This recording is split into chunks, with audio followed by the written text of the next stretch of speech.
কোষাধ্যক্ষ জসিম ভুঁইয়া, ওনারা সহ আমাদের যুক্তরাষ্ট্র প্রবাসী প্রায় 30-40 জন আমরা এখানে একত্রিত হব। আমরা একটু আর্লি চলে আসি, আমাদের সিনিয়র নেতৃত্ব একটু পরে আসবে, তখন ওনারা বিস্তারিত বক্তব্য রাখবে।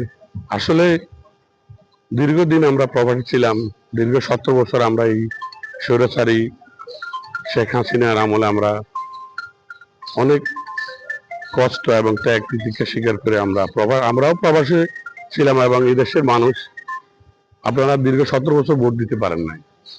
এবার জুলাই আন্দোলনের মাধ্যমে আপনারা ভোটের অধিকার ফেরত পেয়েছেন।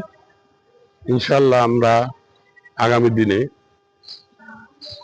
বিএনপিকে যেন ক্ষমতায় দেখতে পাই, আপনারা সবাই ভোট দিয়ে বিএনপিকে জয়যুক্ত করবেন এবং সেই সাথে সাথে গণমানুষের অধিকার আদায়ের জন্য আমাদের নেতা তারেক রহমান যে নির্দেশনাগুলি দিয়েছেন, সেই নির্দেশগুলো যেন উনি পালন করতে পারে। আর কি বলবো, এখানে আসলে